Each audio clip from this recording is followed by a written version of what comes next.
कहते हैं कि अगर हम लोगों को किसी चीज़ को पाना होता है तो पूरी ब्रह्मांड भी हमें, अगर हम उसको पाने के लिए पूरा तन मन धन और अपना 100% दे देते हैं तो ब्रह्मांड भी हमें वो चीज़ दिला ही देती है। पूरी प्रकृति हमें उस चीज़ को दिलाने के लिए मेहनत करने लगती है। अगर हम किसी भी चीज़ में अपना 100% देते हैं, अगर हम किसी भी काम पे अपना फोकस करके, जैसे अगर माँ अपने बच्चे के लिए खाना बना रही होती है तो उसका पूरा फोकस खाने बनाने से ज़्यादा इस बात पे रहता है कि हमारे बेटे को, हमारे बच्चा जब ये खाना खाएगा तो उससे बहुत खुशी मिलेगी।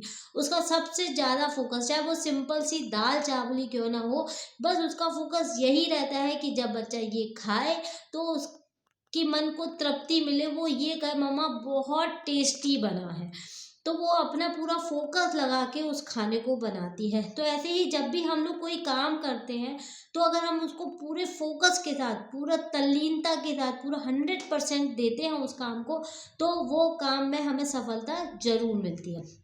तो इसी से रिलेटेड में एक छोटी सी कहानी आप लोगों को सुनाने जा रही हूँ। तो क्या होता है कि एक राजा अपने बेटे को बुद्ध के आश्रम में छोड़ के जाता है कि वो बुद्ध उनको शिक्षित कर दे, मेरे बेटे को शिक्षित कर दे, मेरे बेटे को ज्ञान की प्राप्ति हो, बुद्ध उनको वो सब चीज़ें सिखाए जो एक राजा के बेटे को आना चाहिए।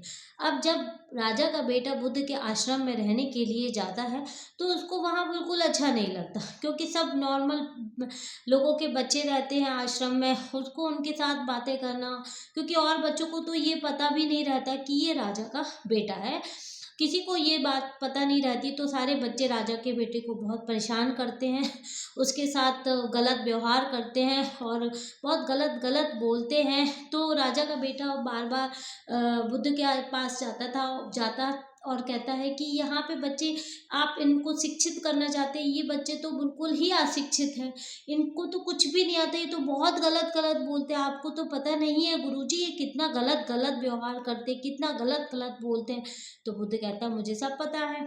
तो कहते कि नहीं, आपको नहीं पता है, और ये लोग इतना गलत गलत व्यवहार करते, मैं यहाँ रहूँगा तो मैं भी इनके जैसा बिगड़ जाऊँगा, मेरे पिताजी मुझे यहाँ अच्छा व्यवहार, अच्छा कुछ सीखने के लिए छोड़ के गए हैं, लेकिन मुझे नहीं लगता कि मैं यहाँ रह के कुछ अच्छा सीख पाऊँगा, मुझे अपने घर जाना है।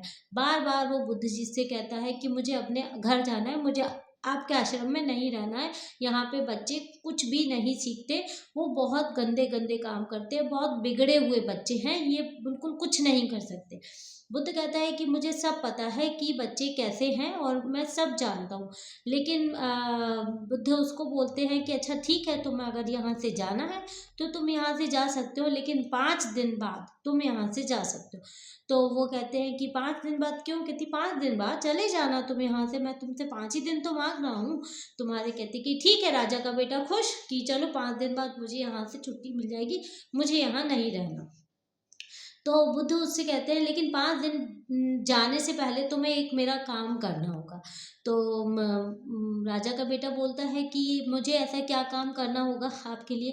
तो बुद्ध कहते हैं कि ये है एक कटोरा जिसमें दूध भरा हुआ है, तुम्हें इस पूरे आश्रम के 3 चक्कर लगाने हैं, और ध्यान रहे एक भी बूंद दूध की नीचे ना गिर जाए, अगर एक भी बूंद नीचे गिरी तो मैं तुम्हारा जाना कैंसिल कर सकता हूँ। तो राजा का बेटा कहता है नहीं नहीं, मुझे तो यहाँ से जाना है, मैं एक भी बूंद नहीं गिरने दूंगा, आप विश्वास मानो मैं एक भी बूंद नहीं गिरने दूंगा। बहुत खुश था कि 5 दिन बाद चला जाएगा, और एक छोटा सा तो काम है, वो कटोरा लेके पूरे फोकस के साथ पूरे आश्रम में 3 चक्कर लगाने के लिए जाता है। पीछे से बच्चे उसको बहुत परेशान करते हैं, पीछे से बच्चे उसको जाने क्या क्या बोलते हैं, क्या क्या नहीं बोलते, वो सुनता ही नहीं है, मतलब उसका पूरा ध्यान इस पे रहता है कि एक भी बूंद दूध की नीचे ना गिर जाए, बस इस चक्कर में रहता है। 3 चक्कर लगाने के बाद वो बुद्ध के पास जाता है और कहता है देखो ये पूरा दूध का कटोरा जैसा आपने गुरुजी मुझे दिया था बिल्कुल वैसा ही है, मैंने एक भी बूंद नहीं गिराई है, आप चाहे तो पूरे आश्रम का चक्कर लगा के चेक कर सकते हैं कि मैंने एक भी बूंद नीचे नहीं गिराई। बुद्ध कहते हैं बहुत अच्छी बात है, तुम्हारा फोकस पूरा का पूरा इसी चीज पे था। तो उसने कहा हाँ, मैंने यहाँ वहाँ अपने ध्यान को लगने ही नहीं दिया। मेरा पूरा ध्यान इसी पे था कि एक भी बूंद नीचे ना गिर जाए, नहीं तो आप मुझे जाने नहीं दोगे। तो बुद्ध ने कहा अच्छी बात है। तो पीछे से बच्चे भी तो आ रहे होंगे, उन बच्चों ने तुम्हें बहुत कुछ बोला होगा, वही बच्चे जो तुम्हें बहुत कुछ गलत गलत बोलते हैं, आज भी बहुत कुछ गलत बोला होगा। तो कहने लगे मैंने सुना ही नहीं, मुझे नहीं पता कि कौन मेरे पीछे आ रहा था, किसने मुझसे क्या कहा, मेरा ध्यान उस तरफ गया ही नहीं।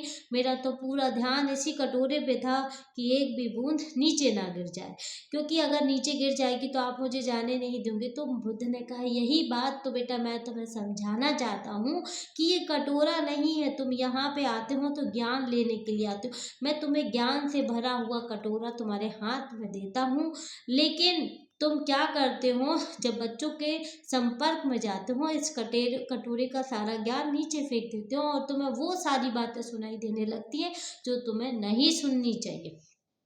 जब मैंने तुम्हें ज्ञान से भरा हुआ कटोरा दिया है तो तुम्हारा पूरा फोकस उसी ज्ञान से भरे हुए कटोरे पे तो होना चाहिए। जिस दिन तुम्हारा ध्यान इस ज्ञान से भरे हुए कटोरे पे होगा ना, वो सारी बातें जो तुम्हें सुनाई वो सिर्फ एक शोर लगेगा, शोर, और वो शोर तुम्हें कभी पसंद नहीं आएगा। अभी तुम्हें तुम्हें वो बातें चुभती हैं, फिर वो तुम्हें शोर लगेगा, तुम कान बंद करके उनको सुनना ही नहीं चाहोगे।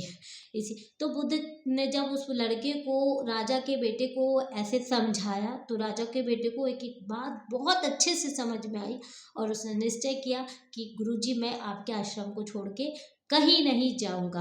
और जब बच्चों को ये वाली बात पता चली कि एक राजा का बेटा है तो सारे बच्चे उससे बहुत कुछ सीखने लगे और वो बच्चे जो बिगड़े हुए थे वो भी सुधर गए। तो अगर आपको मेरी बात, मेरे विचारों, मेरी कहानी अच्छी लगी तो मुझे कमेंट सेक्शन में ज़रूर बताइएगा कि आप इस टॉपिक के बारे में क्या सोचते हैं, कि अगर हम लोग किसी चीज़ को पाना चाहते हैं तो हमें कितनी मेहनत करनी होती है। क्योंकि अगर हमारा फोकस इसी पे रहेगा तो हम यहाँ वहाँ नहीं भटकेंगे, और अगर हमारा फोकस इस पे नहीं रहेगा तो हम यहाँ वहाँ भटक सकते हैं और हमारा काम भी नहीं बनेगा। तो धन्यवाद। अगर आपको मेरा विचार अच्छा लगा हो मुझे कमेंट सेक्शन में जाके ज़रूर बताइएगा। आपका दिन शुभ हो, आपका दिन मंगलमय हो। धन्यवाद।